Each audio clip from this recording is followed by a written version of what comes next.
Hello दोस्तों, तो कैसे हैं आप लोग। स्वागत है आप लोगों का सीरियस टॉक के इस एपिसोड में। मैं हूं पार्थ और आप लोगों का स्वागत करता हूं अपने इस चैनल पे। तो आज जिस मुद्दे पर हम बात करने वाले हैं वो मुद्दा है सुप्रीम कोर्ट ने जो आज अपना एक डिसीजन दिया है, स्टे लगाया है आंदोलन जीवियों ने जो हल्द्वानी के जमीन पे कब्जा कर रखा है, रेलवे की जो प्रॉपर्टी है उसके ऊपर, इस बारे में बात करने वाला है। तो वीडियो को लाइक कर दीजिए और चैनल को सब्सक्राइब कर लिए। स्टार्ट करते हैं यहाँ से।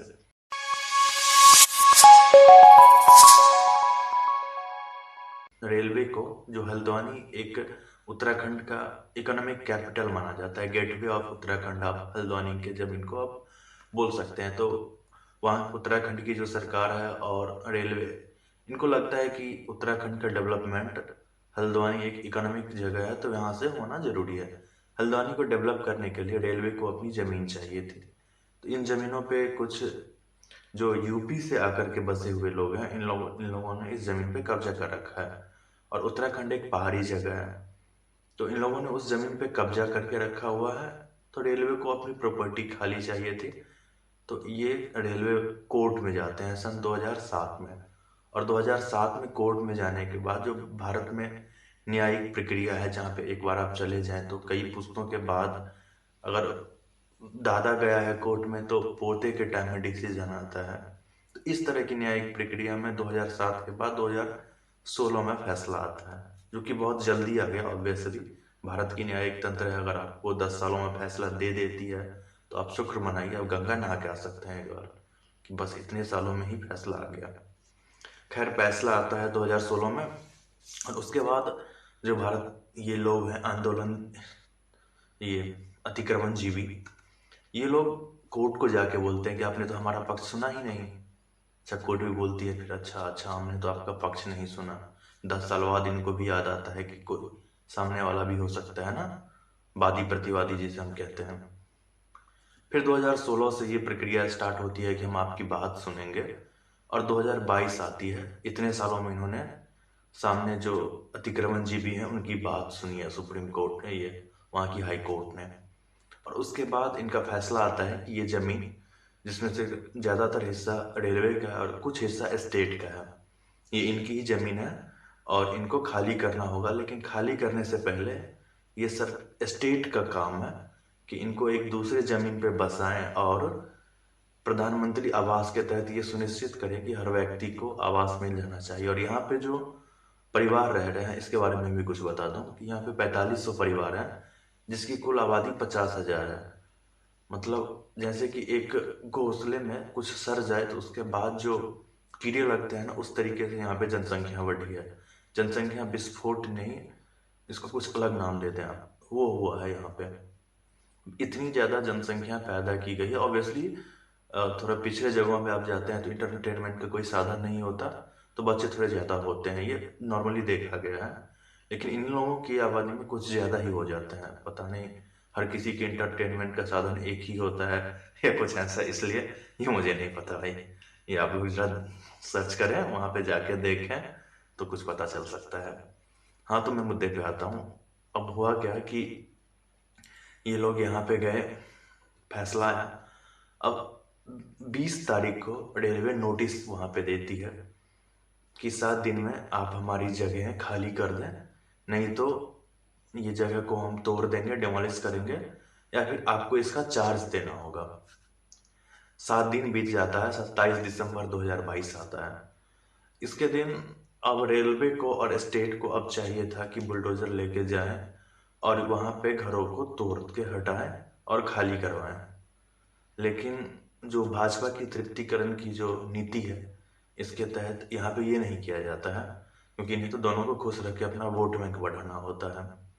तो इन्होंने क्या किया कि अब 27 तारीख के बाद जो 7 दिन बीतते हैं, 3 तारीख ये लोग सुप्रीम कोर्ट गए हैं। तो इन 3 दिनों में इन लोगों ने, 7 दिनों में इन लोगों ने कुछ भी नहीं किया। और उसके बाद जब ये मामला कोर्ट में लंबित हो जाता है तो यहाँ के सीएम के मुंह में जब माइक घुसा के पूछा जाता है तो ये बोलते हैं कि मामला तो कोर्ट में लंबित है, हम कर भी क्या सकते हैं।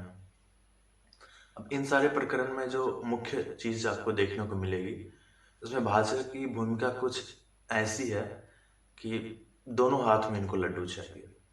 मुसलमानों से भी वोट लेनी है, हिंदुओं को भी। हिंदुओं को खुश करने के लिए पूरे देश में हम ढोल पीट के बता दें कि हम ये ज़मीन से डिमोलिश करने वाले हैं, यहाँ पे अतिक्रमण जीवी हैं, अतिक्रमण हम हटाने वाले हैं। और इन लोगों को इतना समय फिर से दे दिया जाए कि ये लोग सुप्रीम कोर्ट जाएं और फिर से एक टाइम लेके, जो इनकी नीति रही है टाइम बाई करने की, जैसे कि 2007 से 2022 तक इन्होंने 15 सालों में इतने सारे बच्चे पैदा किए, इतनी जनसंख्या बढ़ाई और इतना टाइम बाई किया। ये सब इसलिए कि एक दिन शायद हमारी जनसंख्या बढ़ के इतनी हो जाएगी कि हम सड़कों पर आ जाएं तो हमारी बात मानी जाए। और आज जब इनकी जनसंख्या इतनी हो गई तो सरकार ने इन्हें उतना समय दिया, लीगल एक्शन लेने का इनके पास पूरा टाइम था, लेकिन इन लोगों ने ऐसा कुछ भी नहीं किया तृप्तिकरण के कारण ऑब्वियसली। फिर इसके बाद सुप्रीम कोर्ट में मामला जाता है और भारत के जो सबसे मूर्ख जज दुनिया में होंगे वो भारत के सुप्रीम कोर्ट में बैठे हुए हैं।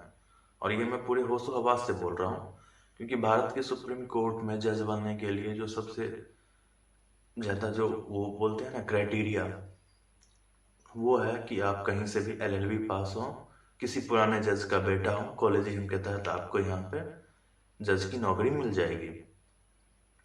अधिकतर जज यहाँ पे ऐसे ही हैं, जैसे कि YY चंद्रचूड़ का बेटा DY चंद्रचूड़ अभी CGI बना हुआ है। अभी कुछ दिन पहले एक मोहतरमा ने इस पे वर्डिक्ट दिया था ना, सुप्रीम नोट एक्सचेंज जो हुआ था उस पे, कि सरकार का ये फैसला गलत था और इसने तो ये भी 5 साल बाद जज बन जाएंगे। और इनका इतिहास जाके पूछना, जिन लोगों को अपने ही कोर्ट रूम में बंद किया गया था वो लोग सुप्रीम कोर्ट के जज बनेंगे 5 साल बाद। तो खैर इस पे एक अलग सा एपिसोड होगा, उस पर बात करेंगे।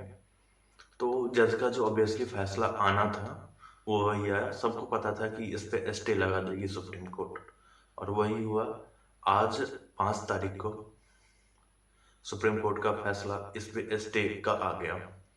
अब आगे बात चलेगी, अगली जो हियरिंग है वो शायद 7 फरवरी को है। अब 7 फरवरी के हियरिंग में सामने वाला पक्ष आएगा, ये आएगा, और फिर ये एक निरंतर चलती रहेगी, टाइम लेने की तकनीक जो इनकी है वो चलेगी। और उसके बाद मैं बता देता हूँ आगे जो सुप्रीम कोर्ट का फैसला आएगा वो ये होगा कि आपकी ज़मीन है जो रेलवे की और स्टेट की, वो ज़मीन आप ले सकते हैं, लेकिन एक मानवता के नियम के तहत आपको इन लोगों को एक अलग जगह पे बसाना होगा।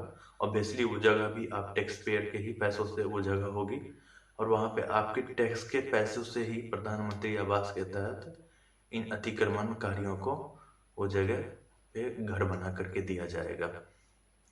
और इस तरह का फैसला जो यहाँ के जज होंगे वो आज भी इनकी, जब आप जाके पढ़ेंगे वर्डिक्ट तो वहाँ पे लिखा होगा कि मानवता के तहत हम लोगों को सोचना है। फैक्ट कहीं भी जाए, कानून कहीं भी जाए, इनको बस फेम चाहिए, और इसके लिए ये जज कुछ भी कर सकते हैं यहाँ के। इन्हें कानून से कोई मतलब नहीं, चाहे आप नुपुर शर्मा के केस में देख लीजिए या इस केस में, कहीं भी यहाँ के जज बस फेम के लिए कुछ भी कर सकते हैं, कानून से अलग जाकर कुछ भी बकैती कर सकते हैं। और जो फैसला आएगा इसके तहत अब ये होगा कि एक बहुत अच्छा बिजनेस मॉडल तैयार करके दिया जा रहा है।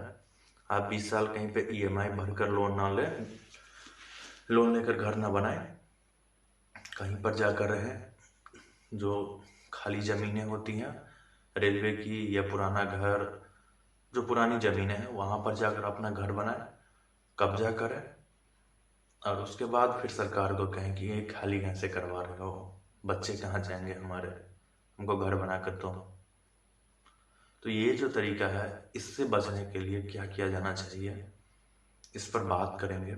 और आप लोगों का कोई अगर सुझाव हो तो आप ज़रूर बताएं कमेंट में।